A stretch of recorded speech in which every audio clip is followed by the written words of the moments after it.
Bom, o Grêmio, um belo retorno na Série A, um EBITDA de 52 milhões, recorrente, 101 não recorrente, aumento expressivo de receita de TV, vendeu menos atletas, gasto muito elevado, mas tem aqui uma questão no endividamento bancário que merece atenção, são 131 milhões de reais, e as dívidas operacionais de 224 milhões de reais. Queria ouvir a análise financeira do Grêmio e depois eu trago a pergunta do Moacir Bastiani, que fez uma pergunta sobre o ROI do Soares, mas depois a gente fala disso aí. Quer começar? Pode começar. Bom, vamos lá. Assim, acho que o Grêmio... eu acho que a queda, assim, quando a gente... Passando um pouco ali daquele estresse do momento que você cai, né? Eu acho que hoje 90%, 100% talvez das pessoas que analisem a queda do Grêmio tratam o rebaixamento como algo acidental, né? Porque é um clube que tem uma situação financeira muito bem estruturada, né? Um clube que, eu brinco ali, que tem o clubinho dos 400 mais, né? Que são os clubes que conseguem se manter nessa órbita aí de uma linha de faturamento que te permite todo ano sonhar com voos maiores dentro de campo, né? Então, o Grêmio, realmente, assim, ele vai ter na volta para a Série A um aumento expressivo nos direitos de TV, né? Que é muito óbvio, receitas comerciais, né? Venda de atleta talvez tenha caído um pouco, porque quando você vem de um ano de Série B, talvez você não tenha tido tempo de desenvolver tantos talentos, mas tem ainda um investimento muito sólido na base, são 26 milhões de reais, é uma alavancagem que está super controlada em 1.2, então assim, eu acho que o Grêmio soube sofrer um pouco da queda, tanto que tem um pouquinho do fator Soares, mas um clube que sobe e chega à vice-liderança do Brasileiro, com essa situação financeira, merece sim aplausos. E uma coisa aqui também que é muito latente para mim no Grêmio é que quando você olha pro gasto com o pessoal do Grêmio, que já passou ali dos 70%, então até para o pessoal entender, gente, assim, passou de 70%. Do que é o gasto com o pessoal em 73%. Olha, do que o clube arrecadou, ele gastou 73% com salários, né? Folha de pagamento. Majoritariamente. Então, o Grêmio, ele olha e você fala, puxa, 73% é um volume alto, né? Mas, por outro lado, a formação de elenco, ela caiu de 22 para 23, ela cai de 68,6 para 24. Então, me parece que é um clube que fala, olha, talvez a gente não vá comprar passe de atleta, mas a gente vai pagar maiores salários. E aí eu acho que entra um pouco o Soares na conta. Né? Ele é um jogador que vem aí com passe livre, custa muito caro em salários, mas por outro lado, o clube não gastou para trazer esse atleta e manteve ele dentro de uma oxigenação ali de custos bem controlada, né?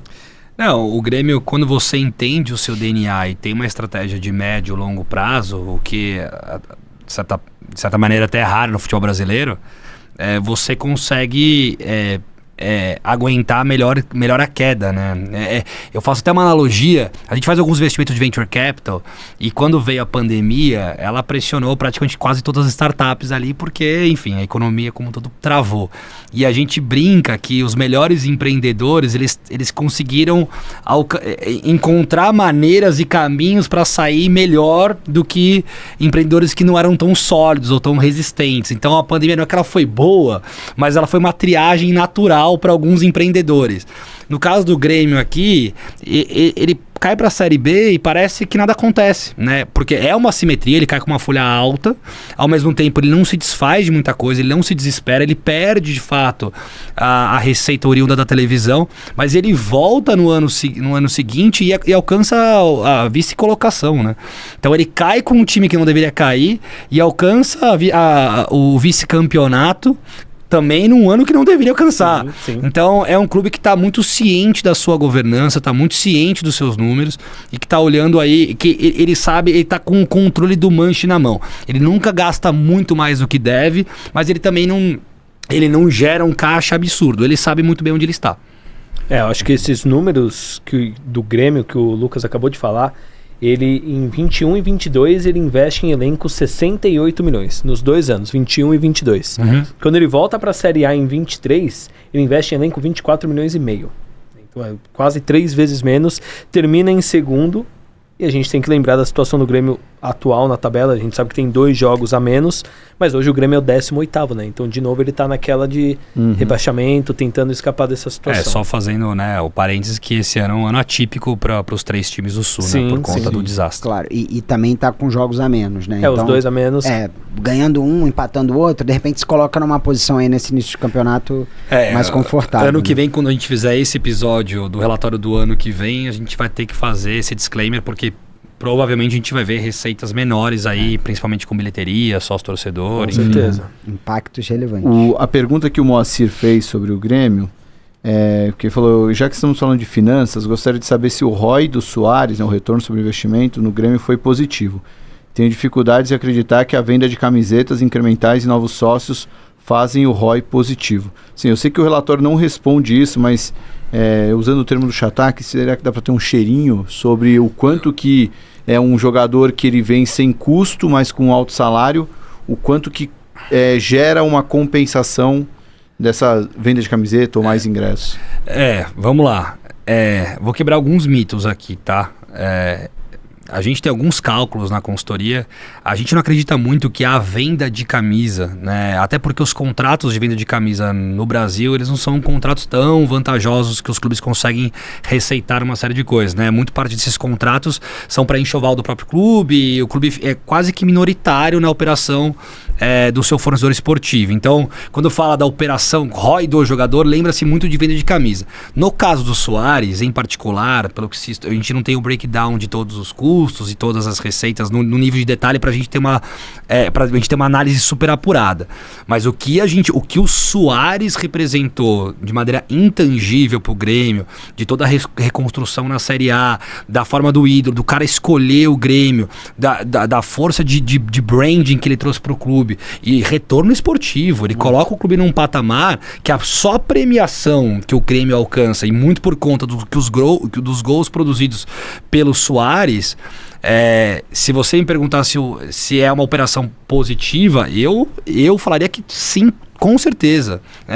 Não por conta da venda de camisa, tá? Porque Exato. Esse é um mito que foi criado muito pela mídia esportiva aí, mas por conta do que o Soares produziu dentro de campo, porque ele produziu de premiação, como ele conseguiu fechar melhores patrocínios, como ele aumentou a média de público no estádio. Então, sem dúvida, o Soares foi um golaço aí. Que a gente vê várias operações nessa linha, até o Balotelli, a gente começou aqui a live falando um pouco disso aí. Eu acho uma operação arriscada, né? Quando a gente olha tantas outras, né? Teve outra muito, muito acertada, que é a do Hulk aqui, que a gente... Até pulou quando a gente falou Atlético Mineiro aqui, até porque não veio nenhuma pergunta nesse sentido. Mas a gente consegue ter dezenas e dezenas de atletas que vêm nesse estágio da carreira e não conseguem retribuir esportivamente. Acho que o Soares, ele só retribuiu financeiramente porque ele retribuiu esportivamente. Perfeito. E mesmo sem breakdown assim do Soares, né, publicitariamente falando, eu acho que tem um número aqui no relatório que ele responde a pergunta, tá?